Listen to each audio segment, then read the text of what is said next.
नमः संस्कृता मित्रों, स्वागत है आपका अपने YouTube चैनल संस्कृत मेधा पर। कारक प्रकरण में अपादान कारक चल रहा है, तो अपादान कारक में आज भुवा प्रभवश्च सूत्र देखते हैं। भुवा प्रभवश्च अर्थात भू धातु के प्रभव स्थान की अपादान संज्ञा होती है। अर्थात प्रभव का मतलब है उत्पत्ति स्थान। उत्पन्न होने वाले का जो प्रभव अर्थात उत्पत्ति स्थान होता है वो अपादान कहलाता है। यहाँ पर सिर्फ उत्पत्ति नहीं पूछा गया है, यहाँ पर उत्पत्ति स्थान अर्थात उत्पन्न होने वाले का जो प्रभव या जैसे जो जहाँ से उत्पन्न होता है उस स्थान की अपादान संज्ञा होती है। जैसे हिमवतो गंगा प्रभवती अर्थात गंगा हिमालय से निकलती हैं, तो हिमवतो गंगा प्रभवती। तो इस वाक्य में गंगा का जो उद्गम स्थान है हिमवत अर्थात हिमालय है। तो यहाँ पर प्रभवती अर्थात भू धातु का जो कर्ता है वो गंगा है, और उसका जो उद्गम स्थान है हिमालय या हिमवत है, हिमालय कहो या हिमवत कहो। तो यहाँ पर हिमवत शब्द की व्युत्पत्ति हिमवत शब्द में भुवा प्रभवश्च सूत्र से अपादान संज्ञा हुई है। यहाँ पर हिमवत शब्द की भुवा प्रभवश्च सूत्र से अपादान संज्ञा हुई है, और अपादाने पंचमी सूत्र से यहाँ पर पंचमी विभक्ति होकर के हिमवतः बना। यहाँ पर अपादाने पंचमी होकर के हिमवतः बना। यहाँ पर प्रकृति और प्रभाव में अंतर है। प्रकृति और प्रभाव में अंतर है। अनुत्पन्न की उत्पत्ति का हेतु या कारण प्रकृति है, और पूर्व में ही विद्यमान का प्रथम बार प्रकाशन या प्रादुर्भाव का स्थल प्रभाव है। प्रकाशन या प्रादुर्भाव का स्थल जो है वो प्रभाव है। प्रपूर्वक भू धातु से रीदोरपा सूत्र से यहाँ पर अप जोड़ करके प्रभव शब्द बना है। ये सिद्धांत कौमुदी में दिया गया है।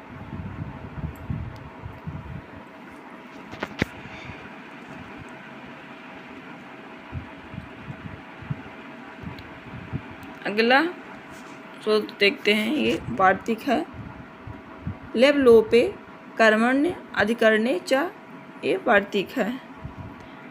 लेब लोपे कर्मण्य अधिकरणे च सूत्र जो है क्या कहता है, जब लेप अर्थात प्रेक्ष और आनीय आदि अथवा अक्त्वा प्रत्यांत जैसे दृष्ट्वा गत्वा आदि क्रिया वाक्य में प्रकट नहीं की जाती है किंतु छिपी रहती है। जैसे दृष्ट्वा गत्वा आदि जो क्रिया वाक्य में प्रकट नहीं होती है परंतु छिपी रहती है, तो उस क्रिया के कर्म और आधार की पंचमी होती है। अर्थात उस क्रिया के कर्म और आधार पंचमी में होते हैं। जो लेप प्रत्यांत शब्द का लोप होने पर अर्थात प्रयोग न होने पर उसके प्रतीयमान अर्थ के कर्म और अधिकरण में पंचमी विभक्ति होती है। यहाँ पर कर्म और अधिकरण में पंचमी विभक्ति होती है। ये वार्तिक दिया गया है, तो उदाहरण देखते हैं।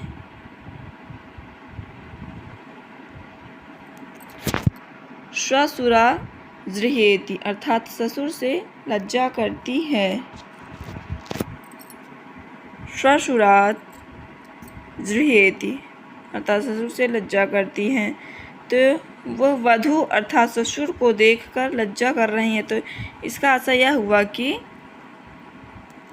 श्वशुरम वीक्ष्य जृह्येति। देखिए यहाँ का भी दिया गया है। तो यहाँ वास्तव में इस वाक्य को पूर्ण रूप से प्रकट करने का इसका रूप ये होगा, देखते हैं। जैसे श्वशुरम वीक्ष दृष्ट्वा व जिहेत, अच्छा चाहे आप वीक्ष दृष्ट्वा कहें या फिर जिहेत कहें, अर्थात ससुर को देखकर लज्जा करती हैं तो ससुराच जिहेति में दृष्ट्वा या वीक्ष प्रकट नहीं किया गया है।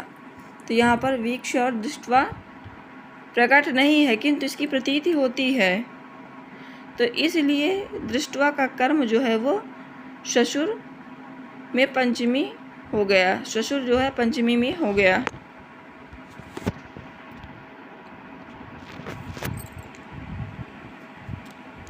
यहाँ पर लेप प्रत्यांत जो वीक्ष है, इसका लोप करने पर वीक्ष में लेप प्रत्यय लगा है, तो कर्म जो है लोप करने पर कर्म ससुर की, यहाँ पर कर्म ससुर की जो है लेप लोपे कर्मण्य अधिकरणे च वार्तिक से अपादान संज्ञा हुई है, और अपादाने पंचमी सूत्र से पंचमी भक्ति होकर के यहाँ पर ससुरात बना है। अगला उदाहरण है आसनात प्रेक्षते। आसनात प्रेक्षते अर्थात वह आसन पर बैठकर देखता है या वह अथवा आसन से देखता है, तो इसका वास्तविक आकार पूर्ण यहाँ पर नीचे अर्थ दिया गया है। क्या कैसे है, तो इसका है आसन उपविश्य प्रेक्षते या आसने उपविश्य स्थित्वा व प्रेक्षते, जो भी चाहे आसने उपविश्य प्रेक्षते कहें या फिर आसने उपविश्य स्थित्वा या व प्रेक्षते कहें, अर्थात आसन पर बैठकर देखता है। तो यहाँ पर आसनात प्रेक्षते में जो है उपविश्य या स्थित्व प्रकट नहीं किया गया है, क्योंकि यहाँ पर उपविश्य का लोप होने के कारण उसके अधिकरण आसन की अधिकरण जो है वो आसन है, तो उसकी लेप लोपे कर्मण अधिकरणे च वार्तिक से अपादान संज्ञा हुई है। आसन में लेप लोपे कर्मण अधिकरणे च वार्तिक से अपादान संज्ञा, अपादाने पंचमी सूत्र से पंचमी विभक्ति होकर के यहाँ पर आसनात बना।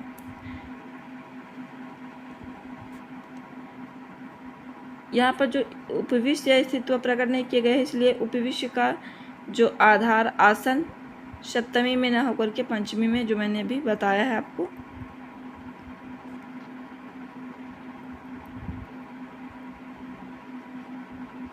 और उसका एक उदाहरण था लेप लोपे कर्मण अधिकरणे च सूत्र का प्रसादात प्रेक्षते अर्थात महल पर चढ़कर देखता है, तो इस वाक्य में जो इसका जो वाक्य होगा वो प्रसादम आरूह्य प्रेक्षते होगा। तो यहाँ पर उदाहरण लिख दे तो बताएं।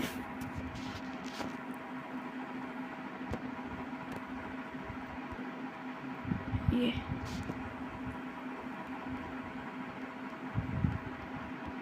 प्रसादात प्रेक्षते, और इसका वाव बनेगा प्रसादम आरूह्य प्रेक्षते होगा। समझ जाना आप लोग लिखने का, क्योंकि इतना भी हमको वो नहीं है। एक मिनट, यहाँ चला ही गया। प्रसादम आरूह्य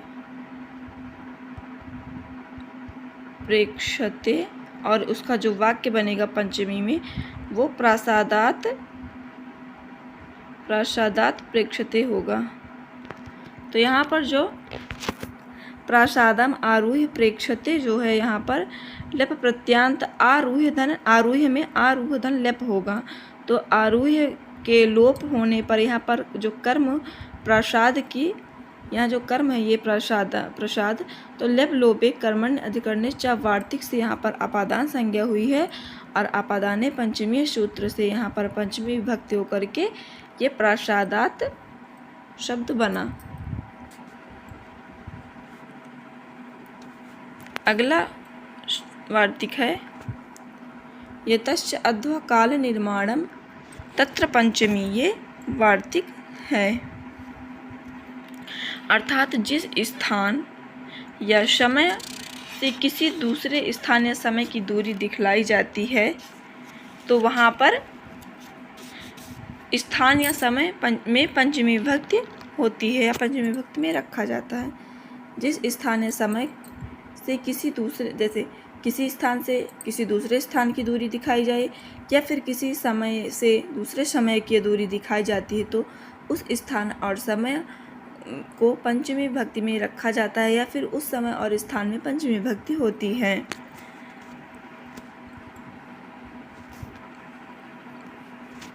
इसका अगला वो है, क्योंकि ये कई पार्ट में विभक्त है तो आगे देखते हैं। तद युक्ताद ध्वना प्रथमा सप्तम्यो, ये वार्तिक है। तद युक्ताद ध्वना प्रथमा सप्तम्यो वार्तिक पहला पॉइंट है। और जो स्थान की दूरी दिखाई जाती है उसका वाचक शब्द प्रथमा या सप्तमी विभक्ति में रखा जाता है। जो वाचक शब्द होता है वो प्रथमा या सप्तमी में रखा जाता है। जैसे उदाहरण अब दिया गया है यहाँ पर, मम गृहात् प्रयागः योजनत्रयम् अस्ति, अथवा मम गृहात् प्रयागः योजनत्रये अस्ति। यहाँ पर जिस स्थान से दूरी दिखाई गई है वह है घर, तो घर से यहाँ पर दूरी दिखाई गई है प्रयाग की 3 योजन दूर है। तो जिस स्थान से दूरी दिखाई गई है वह घर है, इसलिए घर जो है वो पंचमी विभक्ति में रखा गया है, तो गृहात यहाँ पर पंचमी विभक्ति में होगा।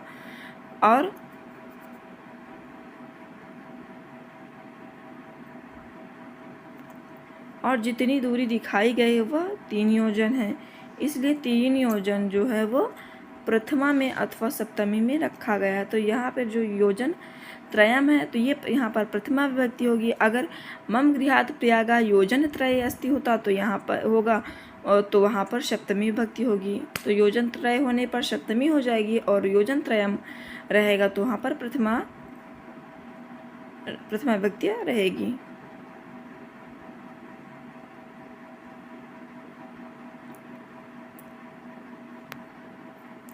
हाँ, इस प्रकार उदाहरण हो सकता है, जैसे कर्णपुरात् प्रयागः 18 योजनानि 18 योजनेषु वा।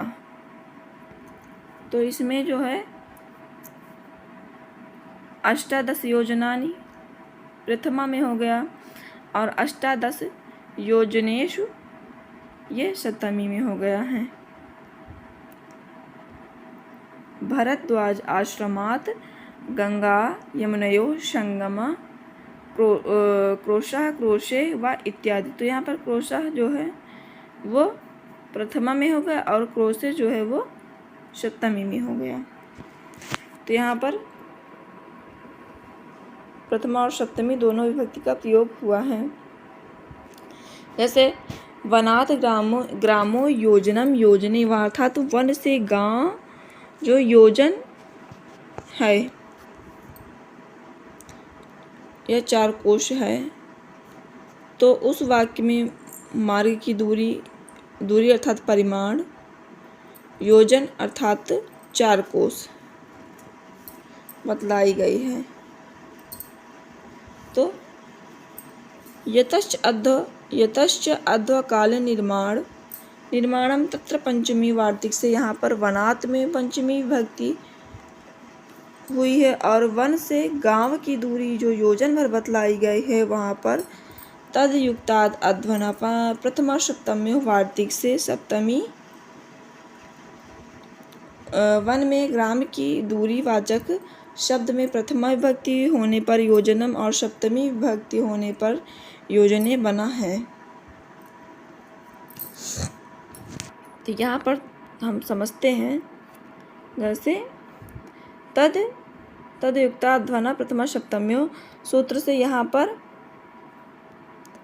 योजनत्रय में प्रथमा होगा और मम गृहात् प्रयागः योजनत्रय अस्ति और यहाँ पर योजनत्रय में तद्युक्ताद्ध्वना प्रथमा सप्तम्यो वार्तिक से यहाँ पर योजनत्रय में सप्तमी विभक्ति होगी।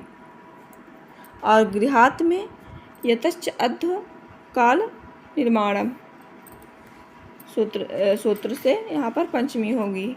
यतश्च अध्व काल निर्माणम तत्र पंचमी सूत्र से यहाँ पर गृहात् में पंचमी होगी। और योजन त्रयम में और योजन त्रय में है तद्युक्ताध्वना प्रथमा सप्तम्य वार्तिक से यहाँ पर प्रथमा और सप्तमी विभक्ति होगी। अगला है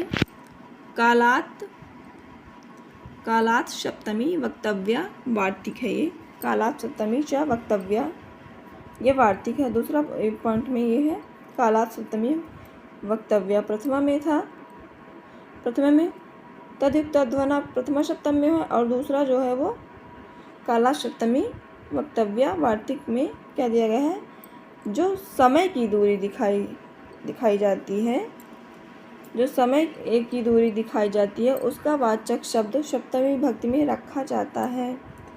वहाँ पर जो था वहाँ पर स्थान की दूरी थी और कालात् सप्तमी वक्तव्य में यहाँ पर समय की दूरी बताई गई है। तो यहाँ पर समय की दूरी दिखाई जाती है तो उसका वाचक शब्द सप्तमी विभक्ति में रखा जाता है। जैसे कार्तिक्या अग्रहायणी मासे अर्थात कार्तिक पूर्णिमा से अगहन की पूर्णिमा एक महीने पर होती है। कार्तिक की पूर्णिमा से अगहन की पूर्णिमा एक महीने पर होती है। तो यहाँ पर समय की दूरी बताई गई है कि कार्तिक से अगहन की पूर्णिमा, कार्तिक की पूर्णिमा से अगहन की पूर्णिमा जो है वो एक महीने पर होती है। तो यहाँ पर कार्तिक जो है वो कार्तिक पूर्णिमा जो है ये कालवाचक है अर्थात समय की दूरी दिखाई गई है, इसलिए इसमें पंचमी विभक्ति हुई है। और एक महीने की दूरी दिखाई गई इसलिए महीने में सप्तमी हुई है। तो अग्रहायणी अर्थात अगहन की पूर्णिमा की दूरी एक माह है। कार्तिक जो है वो कार्तिकीय जो है वो कालवाचक हो गए और अग्रहायणी जो है वो दूरी हो गई है, दूरी एक माह की। यहाँ पर यतश्च अध्व काल निर्माणम तत्र पंचमी वार्तिक से कालवाचक कार्तिकी में पंचमी विभक्ति हुई है। तो पंचमी विभक्ति होकर के कार्तिक क्या बना है यहाँ पर। और अग्रहायणी कालवाचक शब्दों की दूरी मास में कालात् सप्तमी च वक्तव्य वार्तिक से केवल सप्तमी विभक्ति होकर के मासे बना है। यहाँ पर अग्रहायणी जो है कालवाचक शब्दों की दूरी जो है वो मास से अर्थात काला सप्तमी च वक्तव्य वार्तिक से यहाँ पर मासे में केवल सप्तमी विभक्ति हुई है।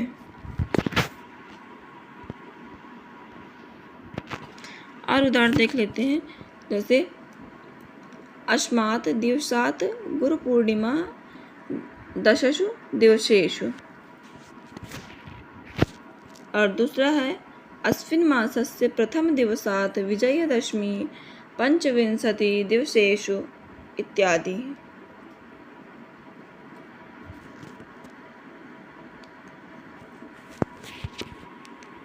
अगला है पंचमी विभक्ति। पंचमी विभक्ति वो क्या कहता है, विभक्त का अर्थ इस स्थल में विभाग या भेद है। विभक्त पंचमी विभक्ति का अर्थ है, यहाँ पर विभक्त का अर्थ इस स्थल में विभाग या भेद से लिया गया है, ना कि विभक्ति से लिया गया है।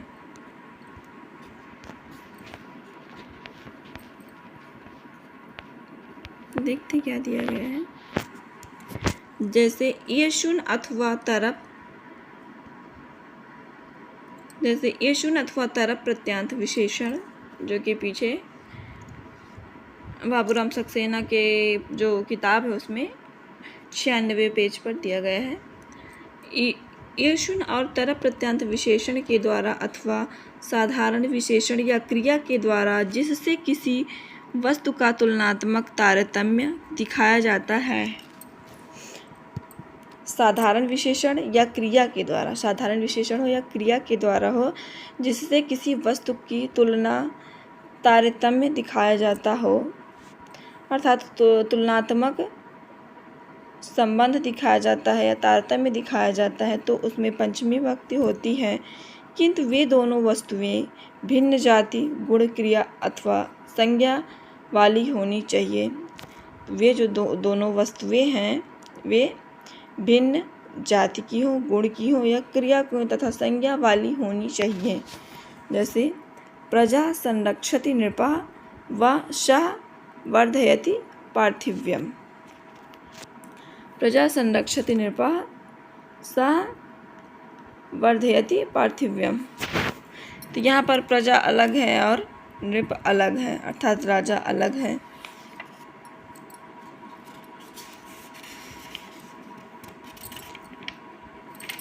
अगला है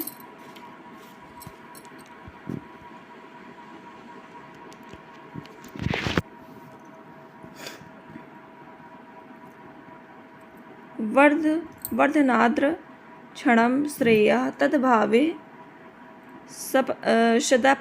शदप्यशत्। अगला उदाहरण है माता गुरुतरः भूमि खात्पितोच्चरण चर स्था खात्पितोच्चर तथा। अगला है श्रेयान् स्वधर्मो विगुणः परधर्मात् स्वानुतिष्ठात्। अगला है एकाक्षरं परम ब्रह्म प्राणायाम परम तपा। और अगला उदाहरण है सावित्र्यास्तु परम नास्ति मौनात् सत्यम विशिष्यते। तो ये उदाहरण क्या श्लोक की तरह दिया गया है। वैसे ये परीक्षा में पूछा नहीं गया लेकिन किताब में था तो इसलिए एक बार हम लोग देख लिए हैं। यहाँ पर जो वर्धन रक्षण है और माता भूमि स्वधर्म और परधर्म आदि उदाहरणों में दो भिन्न वस्तुओं के तारतम्य बताया गया है। तो यहाँ पर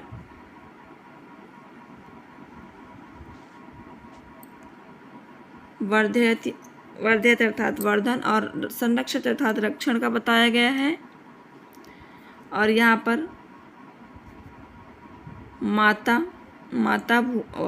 माता और भूमि को, और यहाँ पर स्वधर्मो परधर्म अर्थात स्वधर्म और परधर्म आदि उदाहरणों हैं। आदि उदाहरणों के माध्यम से यहाँ पर पंचमी विभक्ति अर्थात विभाग या भेद बताया गया है।